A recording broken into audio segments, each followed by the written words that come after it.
सर्वभूतेषु लक्ष्मीरूपेण संस्थितः नमस्तस्यै नमस्तस्यै सासुबाई नमो नमः। सासूबाई चुकून दुसऱ्याचे पैसे असे परस्पर ताबडतोब काढून घेणे हा माझ्या दृष्टीने मोठा गुन्हा आहे आणि ह्या गुन्ह्याला क्षमा द्यायची।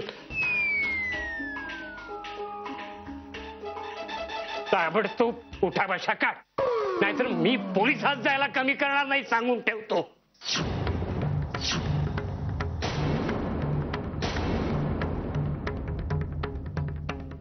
चंगळवाद चंगळवाद पोकळला सगळीकडे। अरे आम्ही देशाला स्वातंत्र्य मिळावं म्हणून धडपडत होतो तेव्हा आम्ही सर्वस्वाचा त्याग केला होता। कुठल्याही प्रकारचा मोह आमच्या मनात नव्हता, होतं फक्त एकच ध्येय, स्वातंत्र्य मिळवण्याचं।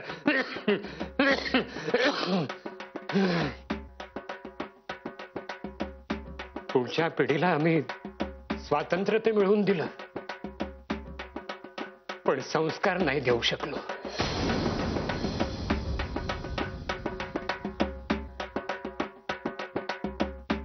खरं तर ही जबाबदारी घरातल्या कर्त्या माणसाची असते, पण घरातली मोठीच माणसं आपापली जबाबदारी नीट पाळत नाहीत, मग हे घरचे असे चुकीचे वागतात।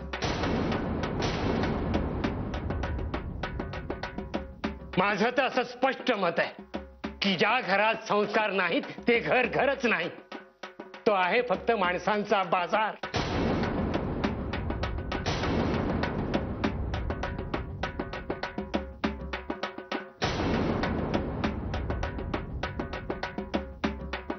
आणि या तुमच्या घरात आणि माणसाच्या बाजारात काही फरक मला दिसलेला नाही। आजोबा एक मिनिट, अभिलाषाच्या वागण्यामुळे तुम्हाला जो मनस्ताप झाला त्याबद्दल या घरचा प्रमुख म्हणून मी तुमची माफी मागतो।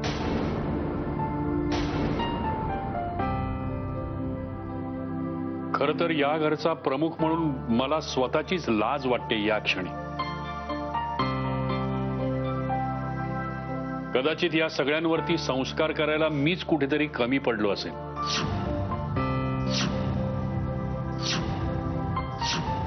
पण तुम्ही अजिबात काळजी करू नका, तुम्ही घरी जा। तुम्ही घरी जायच्या आत तुमच्या खात्यामध्ये 1 लाख रुपये जमा झालेले असतील।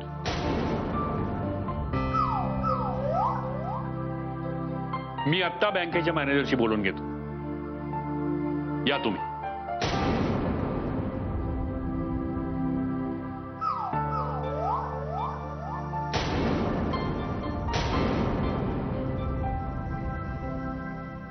ठीक आहे।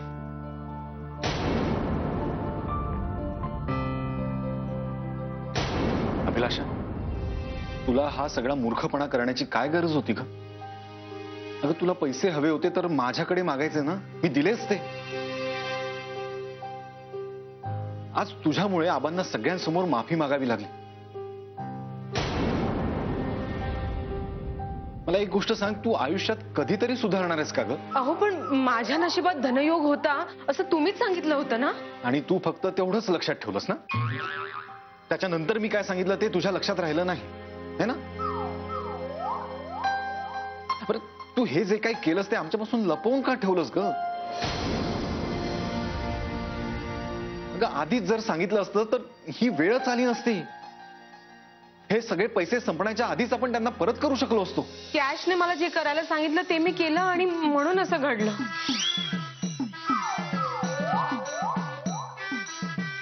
पण आता आबांनी पैसे द्यायचं कबूल केल्यावर संपला ना विषय? हा विषय इथे संपलेला नाहीये।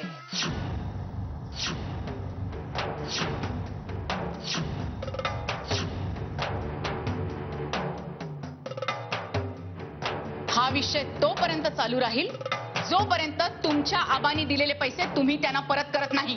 यासासु सर्वभूतेषु लक्ष्मीरूपेण संस्थितः नमस्तस्यै नमस्तस्यै सासुबाई। अहो देऊन टाका ना 50,000 आबांना।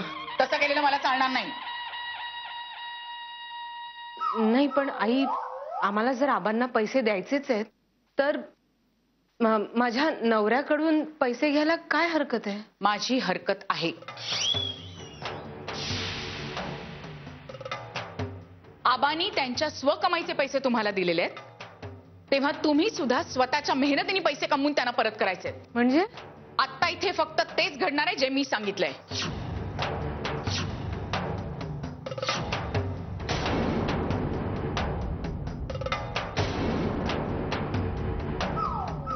आबा आबा तुम्ही तरी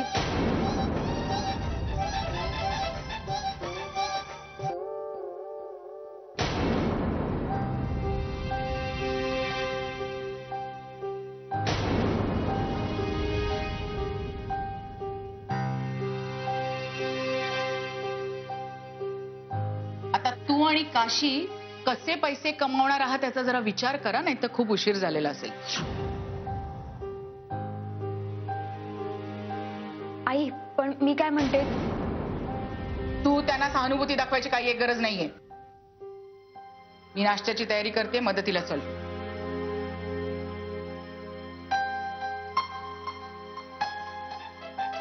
अहो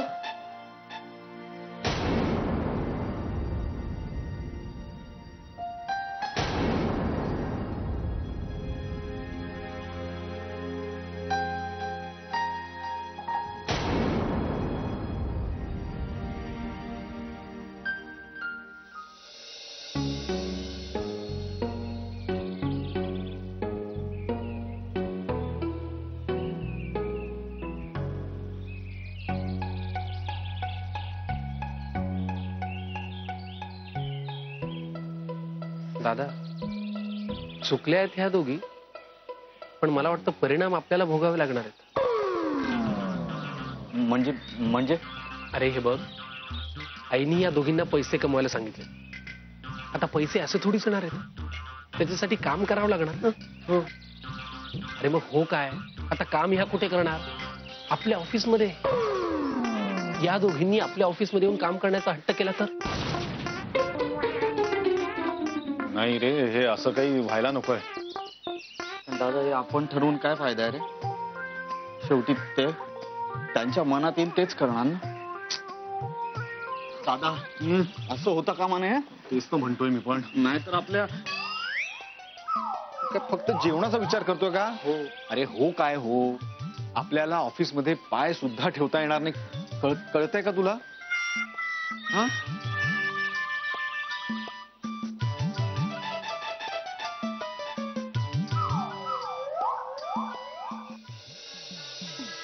आई तुम्ही अगदी बरोबर बोललात. नाही कुणी काहीही म्हणू, पण तुम्ही जो काही निर्णय घेतलाय ना तो अगदी योग्य आहे हे आता मला कळून चुकलंय. वा, एवढ्या लवकर तुझ्या ही गोष्ट डोक्यात आली म्हटल्यावर आश्चर्यच म्हणायला हवं नाही का? हो ना, पण आई एक गोष्ट तुमच्या लक्षात आलेली नाहीये. नाही, या पैशांच्या व्यवहाराच्या बाबतीत माझं डोकं अजिबात चालत नाही, पण कॅशचं डोकं चालत नाही, चक्क धावतं. अहो म्हणूनच तर तिचं नाव कॅश आहे ना. हे सगळं तिनेच घडून आणलंय.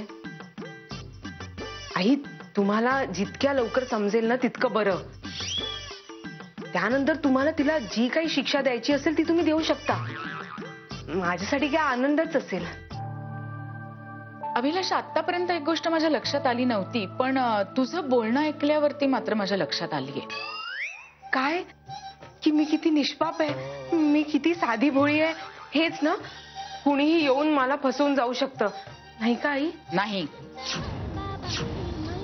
माझ्या हे लक्षात आलंय की एका हाताने टाळी वाजवायचा कितीही प्रयत्न केला तरी ती कधीच वाजत नाही.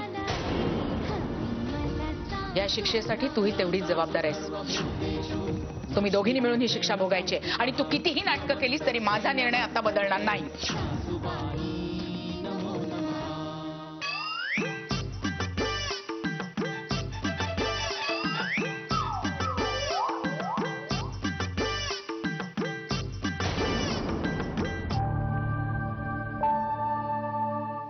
नाही नाही, तू काही बोलू नकोस कॅश.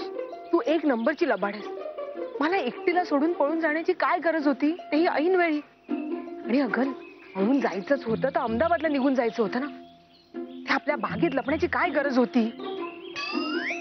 माझी मजा बघण्यासाठी लपलीस ना? बोल ना. हा बोल. कॅश. वहिनी मला सांगा, कॅश कुठे? हो, हे अहो बोला ना, तिला बघितलं का कुठे? कॅश च्या मैत्रिणीशी मी बोलत होते, म्हणजे कॅश बद्दल चौकशी करत होते. ओ मला जर काही कळलं ना तर मी तुला येऊन सांगे ना, तू काळजी करू नकोस. नक्की कळवा. हा? नक्की नक्की. नाही करत मी काळजी. Cash cash cash cash. ऐकलास ना स्वतःच्या नवऱ्याचा आवाज? कॅश, घरात सगळे तुला शोधतायत. अगं अशी किती दिवस लपून राहणार आहेस? बघ त्याचा काही एक फायदा होणार नाहीये, कळलं ना? आईने माझ्या बरोबर तुलाही तीच शिक्षा दिलीये. काय काय काय शिक्षा दिली ते सांगू?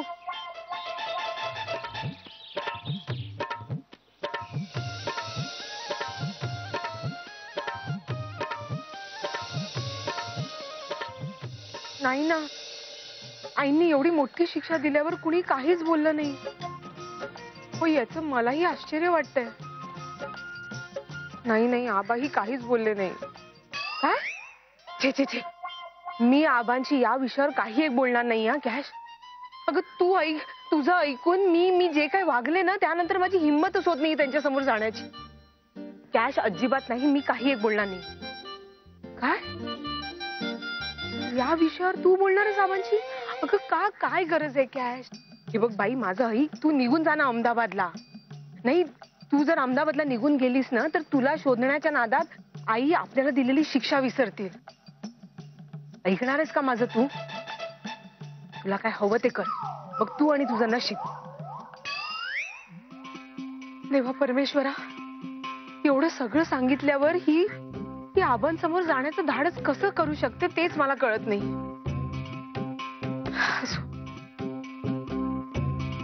बाबा, तू आहेस ना माझ्या बरोबर? देवा परमेश्वरा.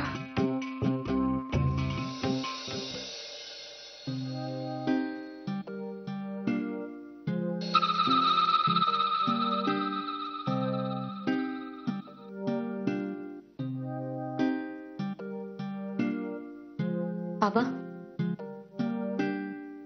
मला तुमच्याशी काहीतरी बोलायचं आहे.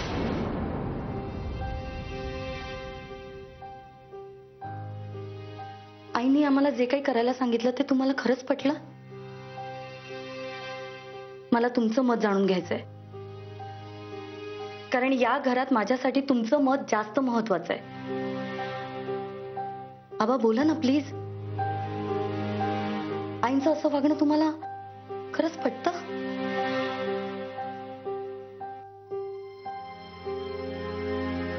बस बस.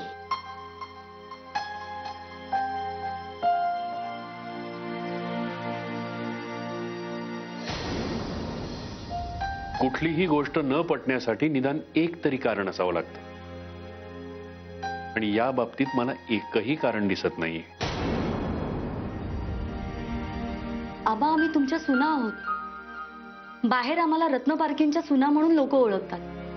हे कारण तुमच्यासाठी पुरेसं नाहीये का? सासूबाईंनी सांगितल्याप्रमाणे आम्ही तसं वागायचं ठरवलं तर लोक काय काय म्हणतील याचा विचार करा ना. म्हणजे सासूबाई आम्हाला काहीही सांगतील तर ते तुम्ही ऐकतच राहणार आहात का? काय हरकत आहे?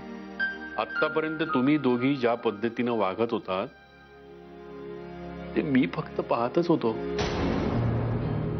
तुमच्या अशा वागण्यानं होणारा त्रास निमूटपणे सहनही करत होतो, आणि एवढं सगळं होऊनही मी तुम्हाला वेळोवेळी माफही करत होतो. तर मला सांग, तुम्ही दोघी आयुष्यभर या अशाच चुका करत राहणार आहात का?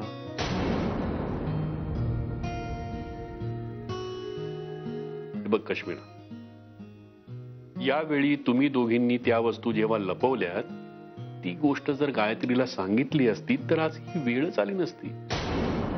तो माणूस इथे येऊन जे बोलला ते काही झालंच नसतं. आबा, ते अभिलाषा वहिनी. अभिलाषा ज्या ज्या वेळेला चुका करत होती त्यावेळेला तिला चुका करायला भाग पाडणारी तूच होतीस. कश्मीरा, का असं वागतेस तू? मुळात तुला हे असं वागायची गरज काय? आबा, तुम्ही फक्त 1 लाखासाठी. प्रश्न फक्त 1 लाखाचा नाहीये. प्रश्न तत्वांचा आहे, प्रामाणिकपणाचा आहे. ते पैसे मिळवण्यामागच्या कष्टांचा आहे, जाणीवेचा आहे, या घराच्या संस्काराचा आहे. त्यामुळे गायत्रीनं जे काही केलं ते योग्यच केलं. आता तुम्हाला तिनं सांगितल्याप्रमाणे वागावं लागेल. पण आबा,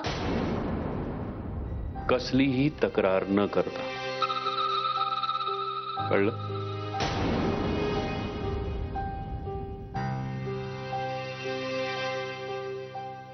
गुड.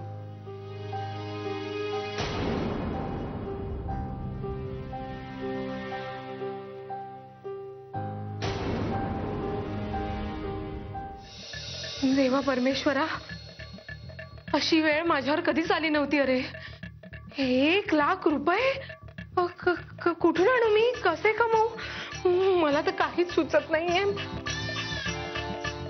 आईला फोन करू का? हा हा, तीच मला काहीतरी मार्ग दाखवू शकते. देवा परमेश्वरा, आईचा फोन का नाही लागत? ऐका ना, मी चुकले, मी खरंच चुकले. मला माफ करा ना. तुम्ही माझी मदत करा ना जरा. नाही म्हणजे ते 1,00,000 रुपये मी कसे कमवायचे, काय काम करावं मी, तुम्ही मला जरा सांगा ना, मदत करा ना मला. अभिलाषा, त्या कॅशचं ऐकून तू जर मूर्खपणा केला नसतास ना, तर आज तुझ्यावर ही वेळ आलीच नसती. अहो, मी एवढ्या अडचणीत असताना तुम्ही काय बोलताय? हे बघ, हा सगळा प्रकार जर तू आधी मला सांगितला असतास ना, तर कदाचित मी तुझी मदत करू शकलो असतो. आता मी तुझी काहीही मदत करू शकत नाही. अहो, मला माफ करा ना, मी खरंच चुकले. एकदा शेवटचं मला माफ करा ना. अभिलाषा, आत्याच्या घरी जो काही प्रकार झाला त्याबद्दल माफी मागून किती दिवस झाले? किती दिवस झाले? हे बघा, आपण कधी गेलो होतो आत्याच्या घरी? 1 आठवड्यापूर्वी. त्यावेळी संकष्टी होती का? नाही, संकष्टी, हा माझा उपवास होता ना संकष्टी. म्हणजे त्याच्या आधी अमावस्येला गेलं होतं का? अहो, हे तू वहिनी, तुम्ही काही टेन्शन घेऊ नका, मी आहे ना. हे बघा, सासूबाईंना असं वाटतं की आपल्याला एवढे पैसे कमवणं खूप कठीण आहे, पण आपल्यासाठी कठीण नाहीये. एक रकमी 1,00,000 रुपये जमा करू आणि सासूबाईंना देऊन टाकू. हा तुझा शहाणपणा ना तुझ्या जवळच ठेव. माझ्यावर ही वेळ तुझ्यामुळे आली, कळतंय का तुला? तूच जबाबदार आहेस. वहिनी, आता या गोष्टींबद्दल विचार करून काय होणार आहे का? अर्धे पैसे मी घेतले ना, मग अर्धा त्रास सहन करण्याची पण माझी तयारी आहे. आणि तसंही मी पैसे जमा करायला सुरुवात पण केली आहे. हो, किती जमवलेस? किती म्हणजे किती असं नीटचं सांगता येणार नाही, पण आपण ज्या वस्तू आणल्या आहेत ना, त्या दुकानदाराला परत करायचा मी विचार केलाय. आणि म्हणून सुरुवात म्हणून मी मोनाला फोन पण केला, पण ती मशीन घ्यायला तयार नाहीये. नकार दिला तिने. देणारच, तुझी मैत्रीण आहे ना. पर ते जाऊ दे. काय काय ठरवलंस तू? काय करायचं पुढे? वहिनी, मला असं वाटतं की आधी तुमच्या वस्तू आपण परत करूया. माझ्या कॅश हे बघ. वहिनी, यांनी या फुटलेल्या मशीन सारखं आपलं नशीबही फुटकंय. अगं, हे विकून तरी आपल्याला 4 पैसे मिळाले असते, पण आता तेही गेले. देवा परमेश्वर. वहिनी, तुम्ही धीर सोडू नका हो. पण काही ना काहीतरी दुसरा मार्ग काढू. मी काय म्हणते वहिनी, आपण ज्या काही वस्तू आणल्या आहेत ना, त्या वस्तू आणि तुमच्या साड्या परत करूया. हा, कॅश, तू विसरलीस का? काय? तो दुकानदार काय म्हणाला होता की एकदा साड्या बदलता येतील, पण एक बार बिका हुआ माल वापस नाही बिक सकता, म्हणजे वापस नाही लेगा. आठवत नाही का तुला? बोर्ड होता ना तिथे. मग आता काय करायचं? कॅश, काय विचार करतेस? वहिनी, ह्या साड्या खाली घेऊन या तुम्ही. काय बडबडतीये ती? खाली घेऊन या? काय करणार साड्यांचं खाली घेऊन जाऊन?